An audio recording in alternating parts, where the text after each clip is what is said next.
Hello everyone, in today's video I'll be showing you how to scrape Marks & Spencer's beginning from scratch. In this tutorial I'll be using Cursor and AI to help me go through the process and show you how AI can greatly speed up your development time. So let's get straight into it. Alright, this is the website we're going to be scraping, and as always the first thing we want to do is open up Chrome Developer Tools by doing function 12 or right clicking and hitting inspect. So let's go back to right click, inspect.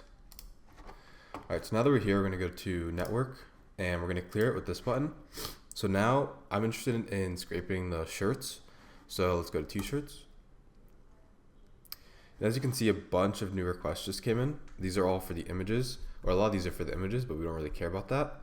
What we want specifically is the data.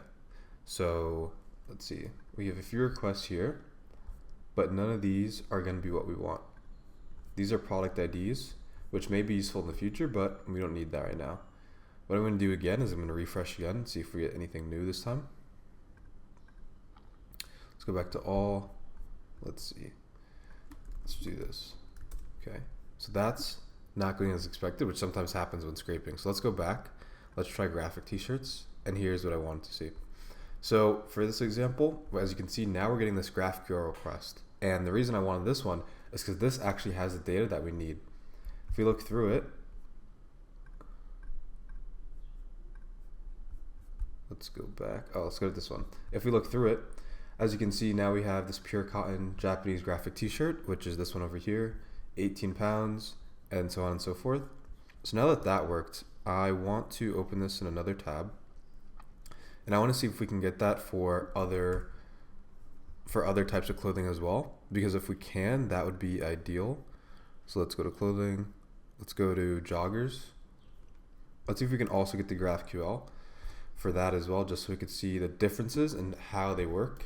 And then we can, when we build our scraper, we could define whether we want t-shirts or joggers or anything like that and see how that works. So these are men's gray joggers, and okay, I think we got the type of request we need, which is this one. Yeah, 25 pounds. Cool. All right. So now that we have both of these requests that are good, what we're going to do is we're going to go back to this one. You're going to click on the request. You're going to control click and then copy as curl. Or you can right click on it and copy as curl. Then you're going to go over to the program of your choice. I like to use Postman, but you could also just use the terminal. And now we're just going to click send and verify that it works. So this works. So this is the same data that we got in the browser that now we got in Postman, which is great to see. And now we're going to play around with different headers. So when making a request on the internet, there's usually headers that associate you and the browser to the website. So as you can see, it's basically saying like, I came from Marks & Spencer's, that this device is like Android, I'm using Brave browser, and so on. And a lot of these requests include headers such as like these keys and cookies. But what I'm going to try to do is see if the request works without those, because if they work without the headers and cookies, that'd be amazing, because then we don't need to use them, and that would make development much easier. So as you can see here, we got that the API key is missing, and we get a search error handler. So if we add that back, it works. If we remove this baggage one, that still works. Okay. Try this again, see if that moves it. All right, so you need this one, this API key, to work. So what we're going to do is probably going to store this and then refresh it periodically, and I'll show you guys how to do that as well. So now I want to check the other API that we got, or the other request that we got, and see if it's the same API key, because then we'll know that this refresh is based on time and not based on session, which would be really good.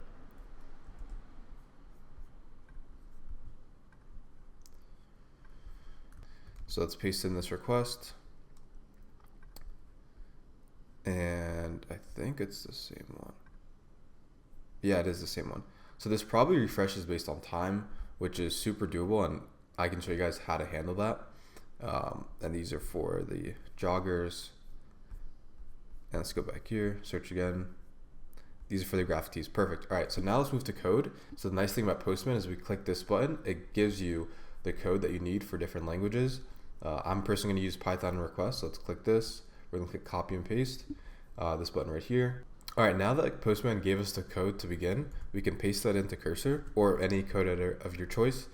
And now let's test it to make sure it works. All right, so I'm here in the terminal. Let's run the scraper. And this looks like it works, kind of hard to read, but we can format the JSON to make it a lot more clear. But what I'm seeing is it's printing out all the information. Let's look for graphic t-shirt.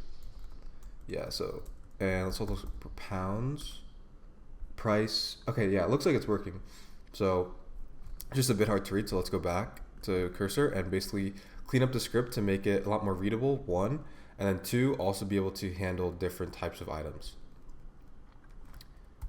So the first thing I'm going to do is actually change the request. So this is using, the script was using normal requests, but now I'm going to use curl CFFI to handle my requests, and this will just help impersonate the browser and help make the script more undetectable.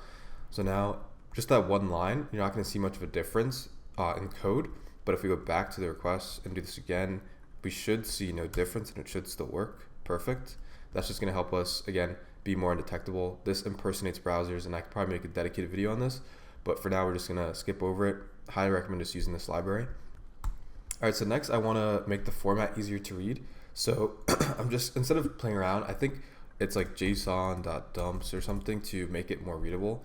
And you do indent of 2, but let's just have AI do that for us really quick. The response is very hard to read. Make it more readable using JSON dumps. I'm just gonna have it do it. It's gonna do it in like a few seconds. Great.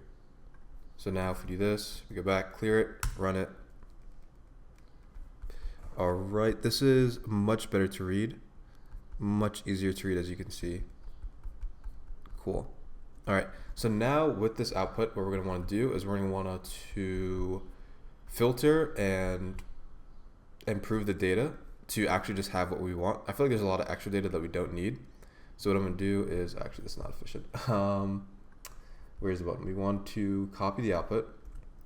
We're going to go back to Cursor. We're going to tell it this is the output from the request. Based on this output, edit the code to only show the relevant items, prices, and other key information about the product.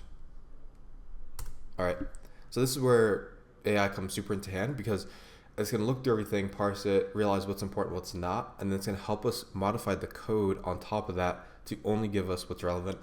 I don't really care too much about this data, so I just told it, you pick what's important. But if I was working on this project more seriously, I'd be like, oh, I want this, this, and this. And then I would also ask it, hey, did I miss anything that's also important that I can also catch for me? And then something else to just point out, I like to use Claude 3.5 Sonnet when I'm coding. There's 3.7, but I feel like that's needed for like larger projects, and for this type of project I only need 3.5, and there's Google Gemini and a bunch of other models that you can try out and play around with, but just see what works best for you. Personally, 3.5 Sonnet works great for me. Cool, so this is the new output it's going to give us, so let's actually verify that that works. Let's run this. Ooh, nice. Okay, cool. So we get pure cotton, pound 18. I don't like the way that price is formatted. So if we want to store this in a database, we're going to want that to be a lot cleaner. So what we're going to do is we're going to tell it to fix that. So I don't think I copied that. So let's go back here and just going to paste it in the same thread. The new output works.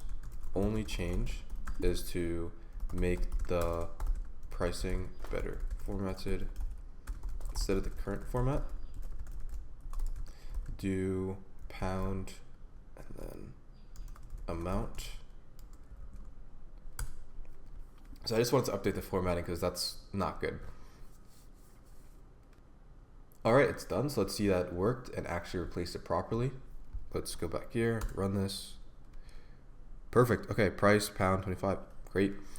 And we also get the badges, whatever that means. This one has reviews, which is interesting. That's pretty cool. Nice. Okay. So the next thing we want to figure out is, this is for one product. How can we make this for other products as well? And so if we go back to the browser, we also did joggers. So This is for t-shirts. Let's do the joggers request now. Let's go here, copy this as curl. We're gonna take this to Postman, or actually it's already in Postman. So let's just go here, copy this, and we're gonna go to cursor, open a new thread. We're gonna say, here's the request for a different category of item. Edit the script to get the data for both types of items. So essentially what cursor is going to do now is notice the difference between the two requests. There's not going to be much different except like the category. And essentially I'm just having it figure out what the difference in those categories are and how it's formatted. Then once we know where the category is coming from, we can go back to the browser and figure out, okay, is there a way, or is there a request that lists all the categories by chance? If so, that's great. We can just paste that in here. If not, is there a way that we can programmatically get them? And then if not, there may be a little bit of manual work on the user's end. So let's say you actually want to scrape this and you want to scrape like every single category. You could either crawl the entire website or you could figure out which categories are absolutely needed. But before we think about that, let's just see what the result was. So it's going to fetch products. Let's see what it said. Takes loop. Okay. Graphic t-shirts pattern. Name, gray items, subcategory. Okay. So this seems to be the way things are handled. So I'm gonna go back here, close this, go here, and it's in the subcategory somewhere. Category ID 26. Oh wait, this is, if you can see this is showing a bunch of different subcategories for different items.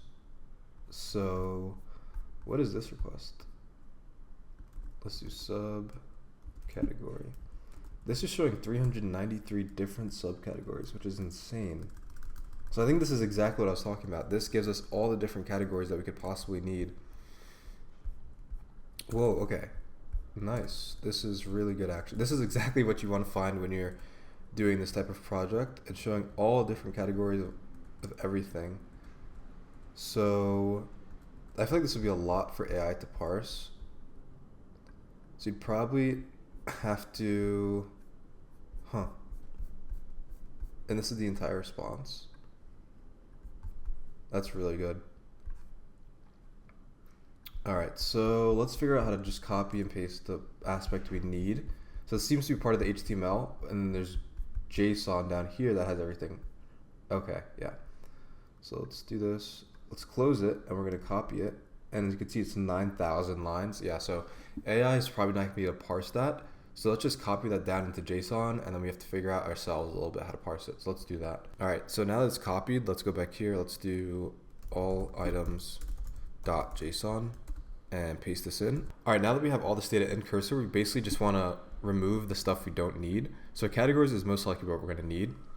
If we do country selector data, info and promise, I don't think we'll need like top links, burger links, this stuff like this. Actually, this is what we need. Let's see, subcategory is, that's a specific subcategory. If you just want all of them, move that.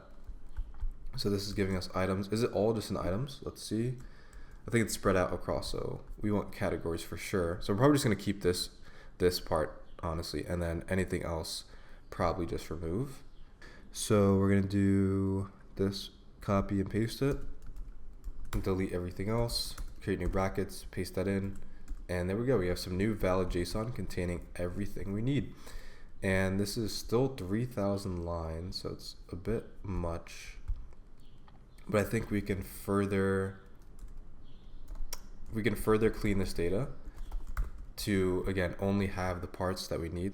All right, I've cleaned up the data a little bit, and I started to realize that the data that we're gonna want is gonna be in category ID on the left here. So I'm gonna tell AI to basically parse that and make requests and cycle through those category IDs.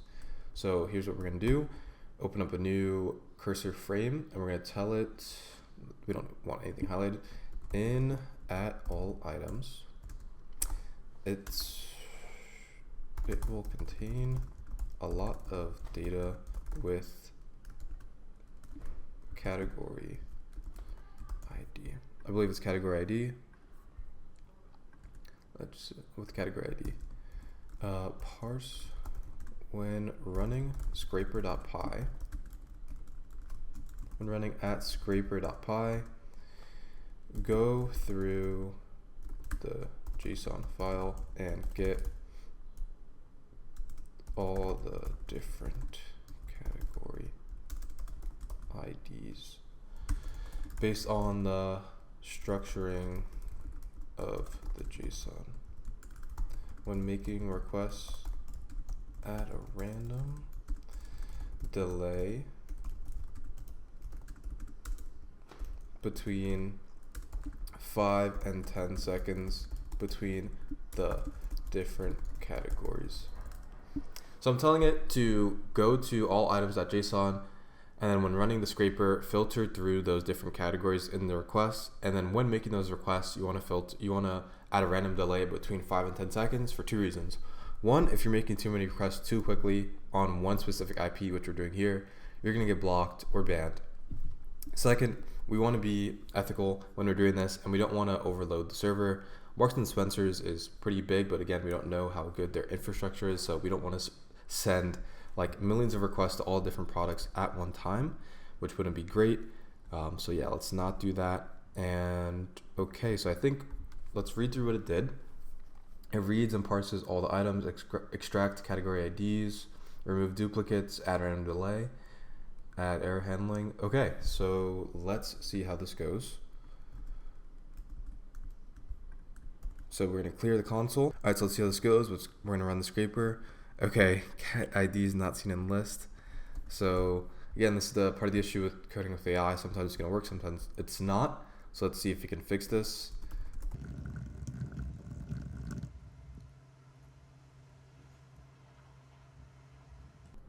All right, so give a fix. Let's see if that worked.